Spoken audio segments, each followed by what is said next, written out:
sure. It's the last time. Even if I screw it up, we're not doing it again. There is one thing I know about most people. It would be almost that everyone has an insatiable thirst for great movies. I'm going to start off by naming a few of the most famous actors that have had successful lives, but all been diagnosed with a disorder that have all admitted cannot have been controlled on their own. These people attribute their current careers to those who have helped them and are activists against the fight against their mental disability. Among these individuals are Dustin Hoffman from critically acclaimed movies Rain Man and Outbreak, Tom Cruise, the drama action star from Mission Impossible and Top Gun, Jack Nicholson from The Shining, Anthony Hopkins from the award-winning Hannibal, Will Smith, Dakota Fanning, and Charlize Theron.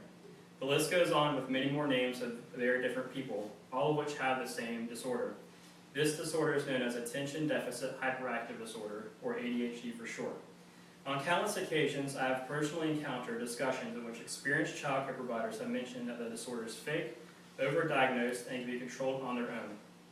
Today I'm not here to persuade you, nor am I here to make you empathize with my opinions, but rather to inform you that ADHD is a biological disorder, that children can be helped to control preemptively, and that there is an appropriate way in which to discipline children with ADHD after they have committed an infraction of simple rules. Let's start with how to understand and define what ADHD is. Attention deficit is the most commonly diagnosed childhood behavioral disorder. It is scientifically and widely known to be caused by two main factors. The most understood factor is genetic, and the not so much understood is environmental. Genetics are inherited from parents, are the blueprints of who we are. It defines the way we look, it defines the way we grow, and ultimately has great influence over the way that we act. In multiple brain studies, analysis has proven that children with ADHD have a thinner brain tissue along the areas associated with attention span, thus gaining scientific acceptance. In these types of cases, it is no one's fault, but rather a matter of chance of fate that it has happened to pass from parent to child. However, interestingly enough, the lining of the specific tissue grows over time. Therefore, ADHD symptoms are not permanent, despite the permanency of the genes. Over time, the children's genes continue to grow after the brain develops to a normal layer of thickness.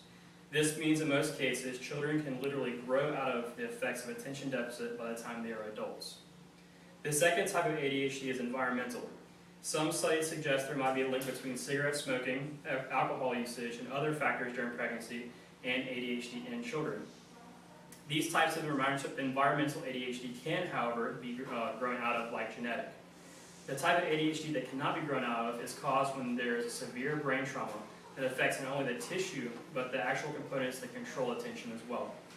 These types of children will need our help more than genetic because they are faced with a lifelong battle against attention deficits.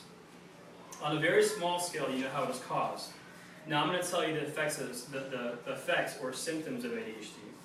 The symptoms of ADHD are very vast and account for the misdiagnosis of ADHD, not the overdiagnosis. The symptoms of ADHD I already said that. There are many more subtle signs, but these are the most prevalent. Of course, there's the inability to pay attention, forgetfulness, being fidgety, acting or speaking without thinking, and the tendency to interrupt others easily. Once symptoms start becoming more of a problem, a very rigorous diagnostic progress begins to ensure that there is not a wrong diagnosis.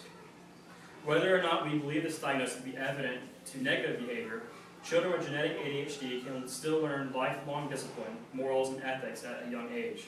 So when they grow out of the disorder, they will not be behind in the world that has finally opened up to them. To do this, we need to learn how to control ADHD.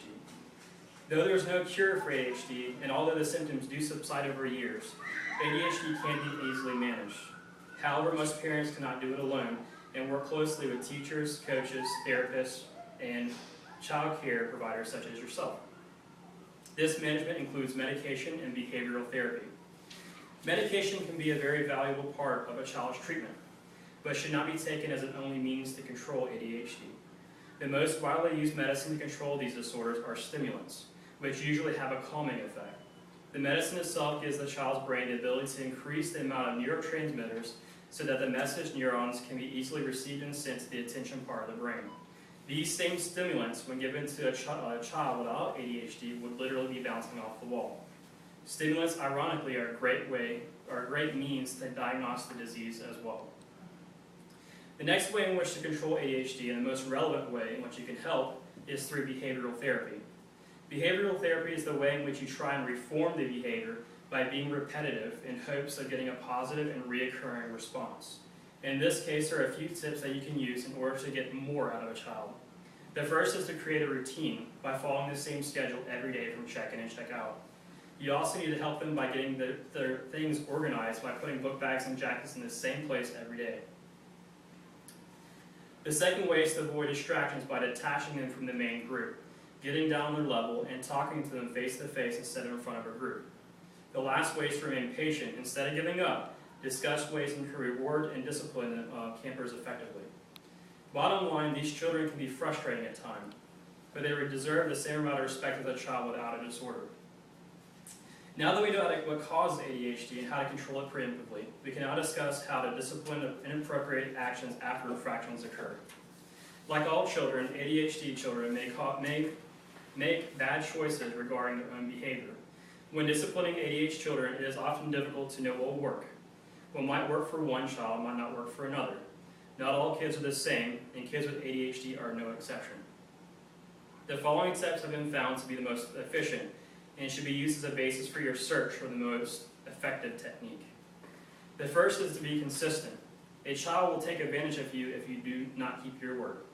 It is always important to remain patient when being consistent, and to let one person be the disciplinarian for one ADHD child without letting anyone else interfere. The second tool is to avoid ceaselessly negative approach, such as saying stop, no, or don't. Rewording your response into something positive will help. For example, if the ADHD child wants to do something and you say no, there should be a proper response, as in why you can't do it. The last way is to get down on a knee and to ensure the child is listening to every word that you are saying by demanding eye contact. These techniques together are a great way in which to ensure that a child will develop effectively into adulthood. As you can see, ADHD is most definitely a valid disorder that has a genetic, neural, and environmental cause. There are effective ways to help control these behaviors before an infraction occurs, either through medicine, behavior therapy, or a combination of the two. When something happens, there is an effective, positive technique that has to be given to handle all situations. You never know if a child you could have helped to understand the world better, gotten frustrated with, and given up could have been the next Anthony Hopkins. They might not have had that chance if it wasn't with your help. Thank you. Anybody have any questions about my research? Anybody have any